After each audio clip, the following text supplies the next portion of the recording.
people were more aware of their impact, they would make different choices. They're both a problem and the solution, basically, because these traffic jams, these crowds, everything they're also complaining about is what they're contributing to.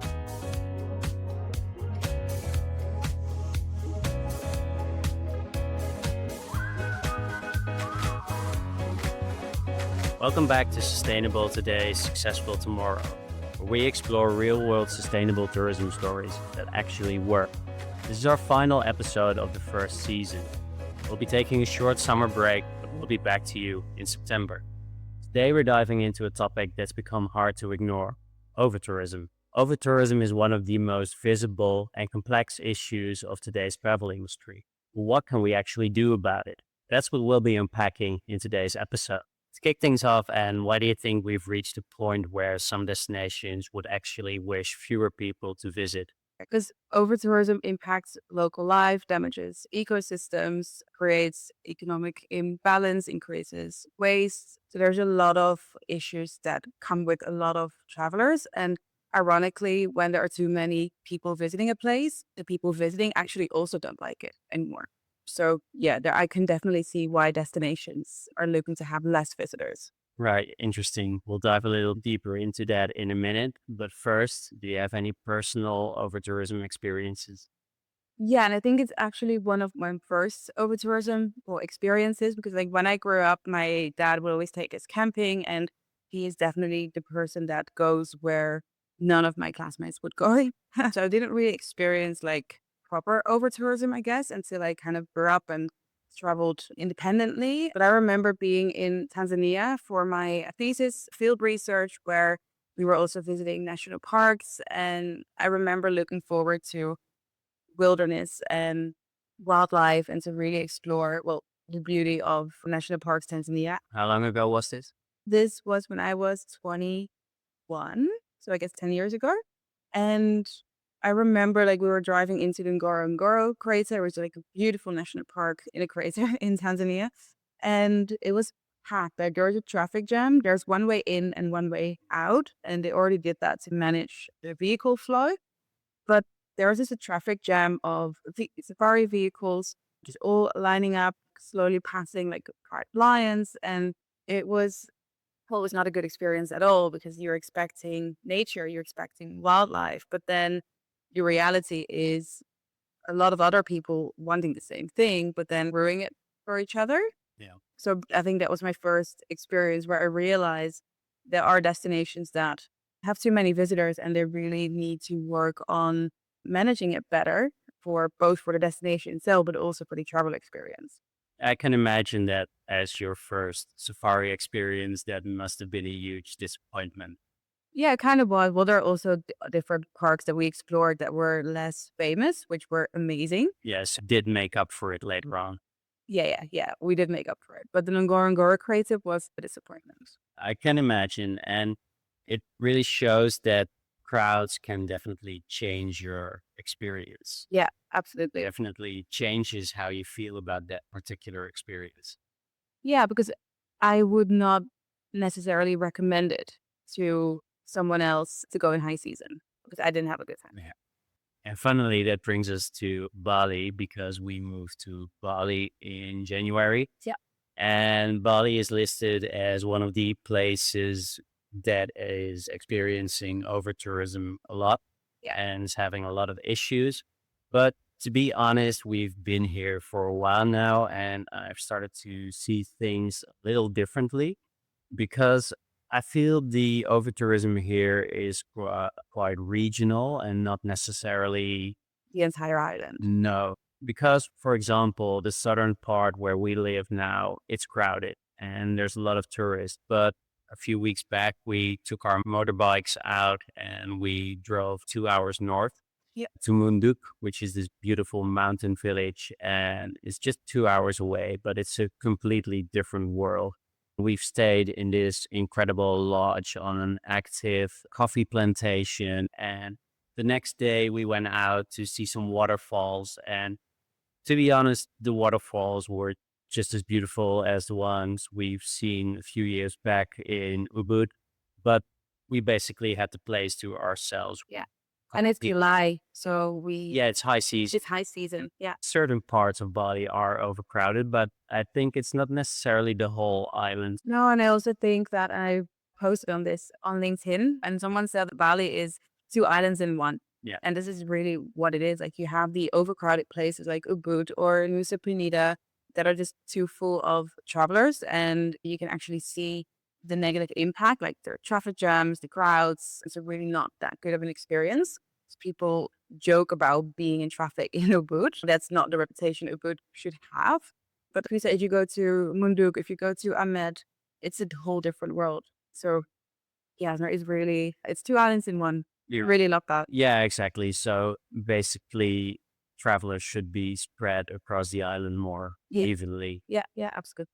But let's bring it back to the main question, which is what can we in the travel industry actually do about overtourism? And I think most of our listeners are familiar with the term overtourism, but just to be clear, overtourism is what happens when a destination receives more visitors than it can realistically handle and the results are negative. And we're looking at things like overcrowding, damage to nature, strain on local resources like water or electricity, locals feeling pushed out or being fed up, and there being less connection between travelers and locals. Why do you think that despite there being growing awareness about overtourism that it still grows? I think that mainly is because travel has never been easier, never been more accessible, like with social media, online booking, cheap flights, like it all allows travelers to visit places that were once remote or not really accessible for them. And also with the growth of social media, you have all these influencers sharing like these amazing hotspots, which creates trends and then drives a lot more people to these destinations. The really specific places. Yeah, exactly. And also, there are a lot of destinations who really just focus on growth. So they keep on promoting the destination because they're attracting more visitors, but even if it's too busy. So they really just focus on, okay, we just want to see as many travelers come in. And I also think that people are often not really aware of what their impact is. So they might not care or they just don't see it because I think if people were more aware of their impact, they would make different choices. They're both the problem and the solution, basically, because these traffic jams, these crowds, everything they're also complaining about is what they're contributing to. Yeah, I completely agree. And I think social media definitely plays a big part in the way that you said it's attracting more travelers. And on the other side, it's also about managing expectations because I think we've all seen these Instagram versus reality videos where the reality is completely different Yeah. from the expectations. And I think, yeah, social media plays a big part. You only see the good stuff and they won't show the crowds and they won't show the queues. And Yeah. yeah, but aside from that, also lack of awareness. I think a lot of people don't really see it being their problem. Yeah. No, I think so too. And I also feel that a lot of people think just me changing something won't change Yeah. the issue. But if a lot of people think they can make a change, yeah, would actually help. I do think that's an important issue to discuss actually, because in tourism, there's always several stakeholders. Of course, there's Yeah. the travelers, there's the travel businesses, but there's also destinations, governments, and even like the bigger booking platforms can play a big part. Yeah. So do you feel that it's the travelers who should change their behavior, or is it more up to the industry to lead the way? I think it's definitely both because I think travelers should realize that what I said, like they're both the problem and the solution, but the industry should make their choices easier. Like travelers can change their travel behavior, they can go to different places, they can visit at different times, but it's up for the travel industry to make this more accessible and attractive to make these changes in their travel behavior. And it's also up to well, not really the travel businesses, but also the government to protect fragile places and to promote lesser known destinations and then also to educate the travelers on this. And this is also what we're doing in our Eveneos project here on Bali. is that we're working with their local agents to really look at their itineraries and say, okay, which destinations should we perhaps exclude? So which destinations here on Bali, for example, do not fit the Eveneos mission and or type of experiences they want to offer, and which could be excluded to offer something better that fits their target group a bit Yeah. more. So yeah, I Uh, think that's a good. yeah, basically offering their travelers a better but different experience. Exactly. Yeah. And I think that might be making a few tough choices. And it might be a bit uncomfortable at the beginning because there might be a popular hotspot that's not going to be offered. But I think it's needed for travel businesses to make these stands and to really, what you said, offer something better because excluding something doesn't mean less experience. It could No. mean something else, which could be better. Yeah. Are you saying that it's not as much about the total number of tourists, but more about how tourism is managed? I think it's both because you can manage a destination really well, but if there's still too many people there, it won't really work. Well, I guess that's mismanagement then, but like successful destination management is really managing where people go, when they go, how they spend their money, how they spend their time. And I think if tourism is managed well, it really makes sure tourism impacts certain destinations that need more visitors, so the positive impact there. And it protects the destinations that could benefit from less visitors. And it's all about balancing that. So to really ensure that tourism is spread out and benefits all destinations that are included. Do you think a destination can actually say no to more tourists without hurting its own economy? I think they can, and it's an important question, but I do think that they have to be very careful which decisions they're going to make and how, because they don't want to hurt the economy. But I think it's really a shift from quantity travelers to quality travelers. So really attracting those travelers that care about their destination, that want to have a good time, but at the same time respect it, that want to connect with locals, who want to stay longer and to really yeah, create or have positive impact on the destination while visiting. And that's something we've heard from both Theo and Natalie as well, right? Yeah. Yeah, so there is a shift in okay, so if you want to make actual positive impact and you want to maximize that in your destination, it looks like the key aspect there is to attract quality travelers who have the money and the finances to contribute to your mission. And a really good example of a destination doing this are the Galapagos Islands, Ecuador. And they have a strict visitor management policy. They have very strict numbers of allowing how many people can visit. We have to request permits in time. Every traveler needs to go with a licensed guide. And also they have very transparent conservation fees that go back into conservation and support local communities. And the thing with the Galapagos Islands is that everyone accepts their rules because everyone understands that the nature and the biodiversity and the wildlife that the Galapagos Islands have is so unique, it has to be preserved.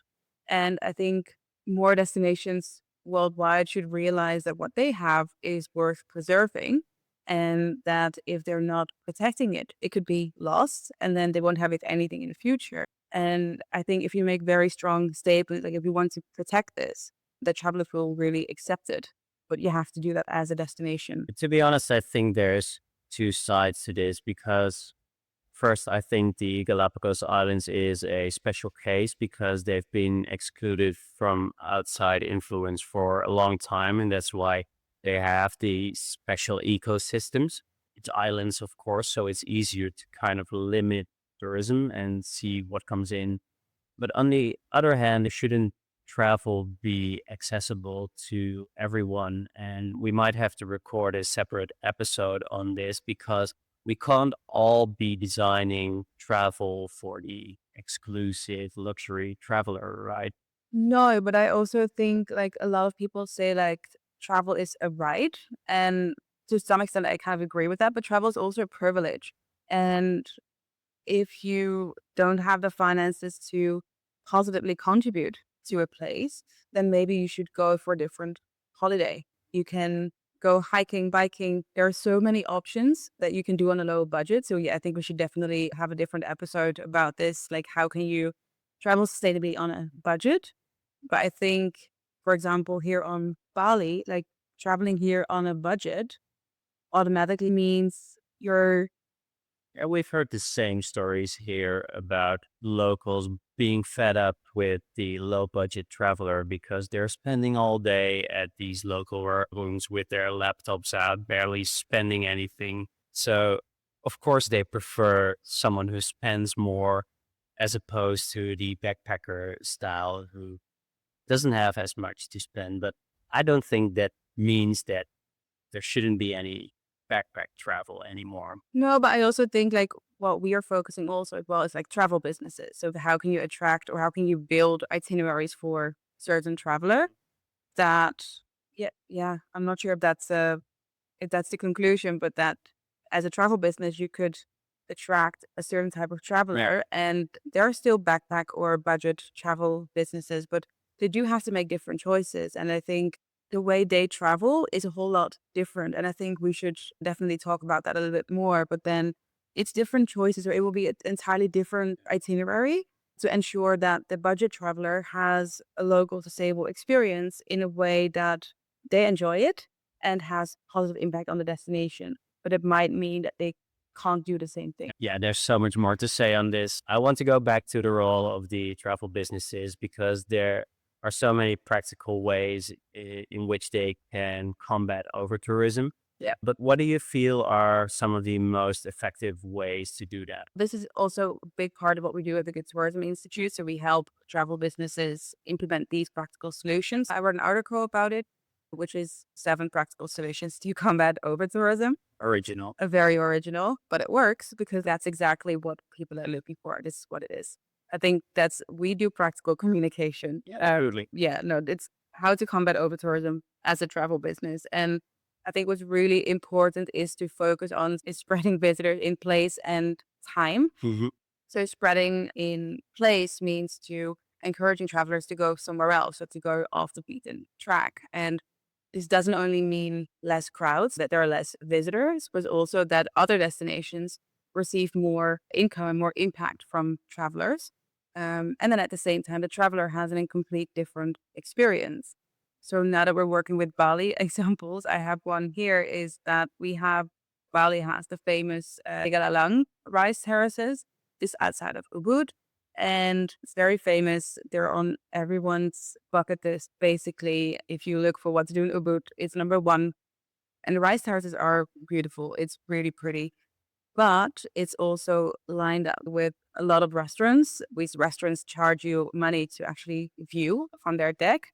And then you have these swings with long queues of people that want to get in like this The silk oversized dress. dresses. Exactly. Go into a silk dress and have this photo shoot with your dress above the rice fields. And well, I get it. It's a kind of different, it's a different experience. But Bali is full of rice terraces. You have so many. If you travel up north, it's beautiful. And I think a few places that are overlooked are, for example, Siedemann, where you have amazing rice terraces with Mount Agung on the back drop.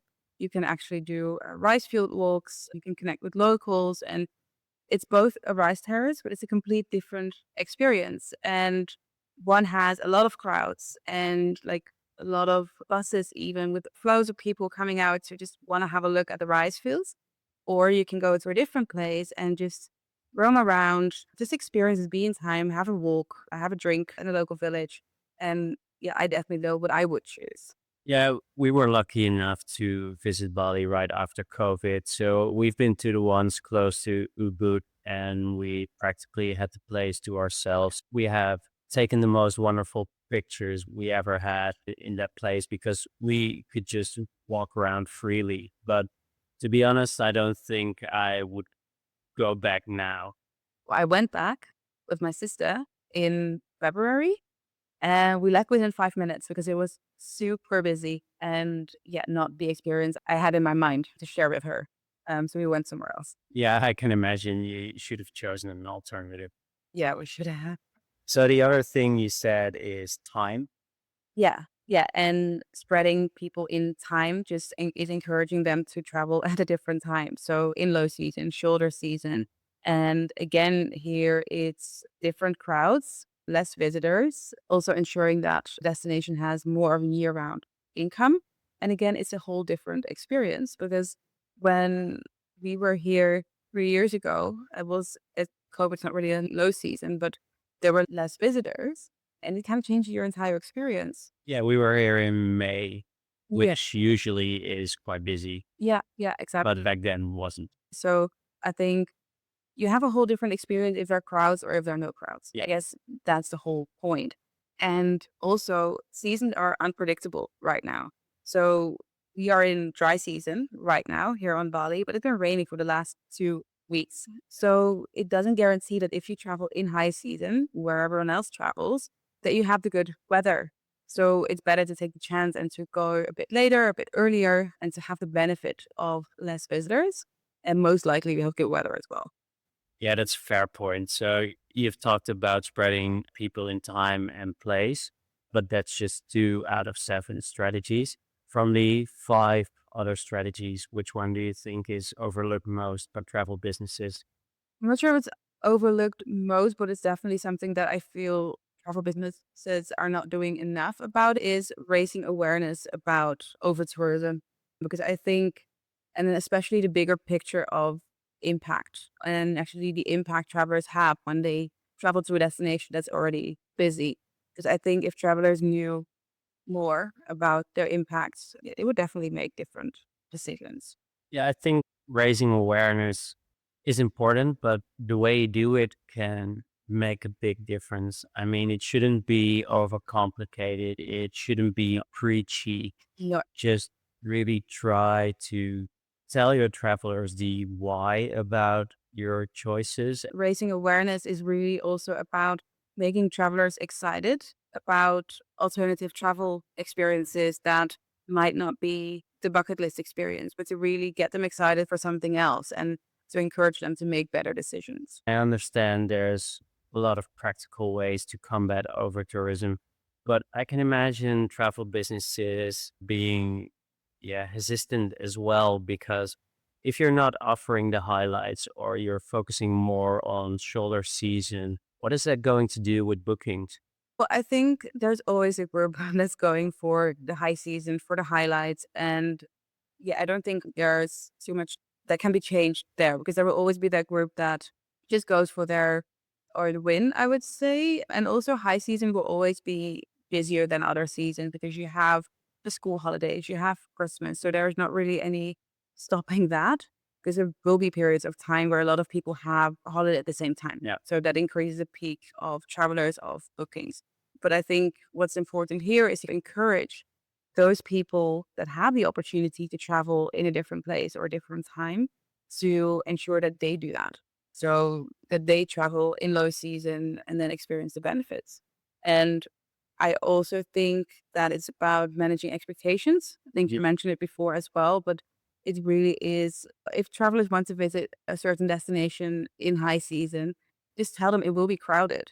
Like you can tell them that, okay, it's great that you want to go there, but I'm saying right now that I'm not sure if you're going to have a good time because you will be in a traffic jam. It will be super busy, but I do have an alternative. And if you have an alternative, really make sure that you explain why it's so great. So not offer the alternative because it's sustainable, offer the alternative because it's a better experience for your Yeah, I completely agree. We've mentioned this a couple of times before. You shouldn't really focus on the negatives and you shouldn't focus on what travelers can't do or shouldn't do, but focus on the alternative instead and focus on the positives and really highlight why a specific season or a specific alternative destination is special. Yeah, so it's really helping them to make better choices for themselves. I think that's key. Yeah. Yeah, you should really encourage and also mention why it's a better alternative. If you're traveling in a different season, it can be the light is beautiful, or there's festivals going on, or the peace and quiet. These are important Yeah, things for someone to make a decision on when they're going and yeah, absolutely. where they are going. Yeah. Actually give something people to be excited about instead of giving them something to feel guilty about. Yeah, it's definitely not about lecturing because people do not want to feel guilty and they'll probably Like if they read something they don't like or they feel personally attacked, I guess they will just walk away and no longer listen to you. So it's also your, as a travel business, your responsibility to make sure you do it in a tone of voice that your traveler accepts. And it should resonate with them. Yeah, absolutely. I think that's what I said earlier is like sustainable marketing is about making travelers excited about the alternatives and to really help them make their own decisions, but then they're better decisions Yeah. for positive impact on the destination. Yeah, I couldn't agree more. And again, talking about sustainability without talking about sustainability is an important thing that you Yeah. can do to, well, stop yourself from preaching.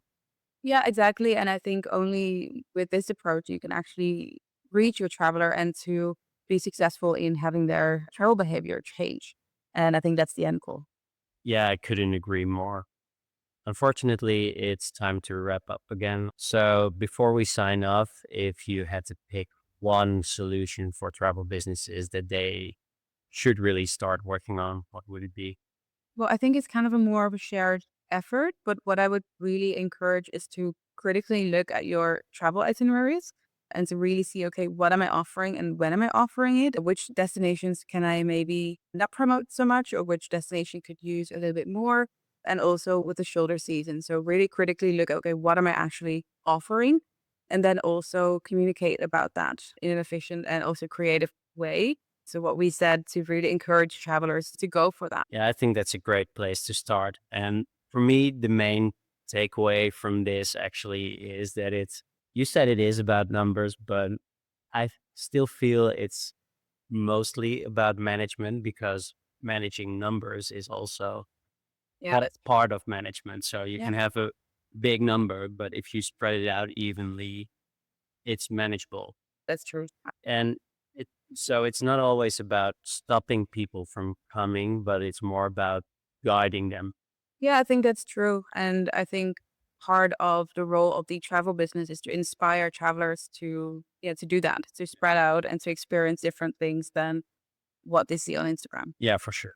And I think if every travel business did that, to really encourage travelers to make different decisions, we would really see a huge difference. Is what I said, I really feel it's not overlooked, but I do think travel businesses can do better in raising awareness about Yeah. this. And I think raising awareness is something that can help promote your business as well. Yeah. So it's a win-win. Yeah, no, absolutely. Thank you for listening, and we really hope this gave you practical inspiration on the solutions of how to combat over tourism. I will also link to our article in the description. And in the meantime, we're curious to hear what is one small thing you can do as a travel business or a destination that could take off some pressure on a crowded destination. We look forward to hearing more about that. In the meantime, feel free to share and like this episode if you enjoyed it. And don't forget to subscribe to our channel to ensure you're the first one to hear more about our new episode in September. We're taking a short break. We're back in September. And for now, thank you for listening, and we hope to see you then. Yeah. Hope to see you next season. Bye. Bye.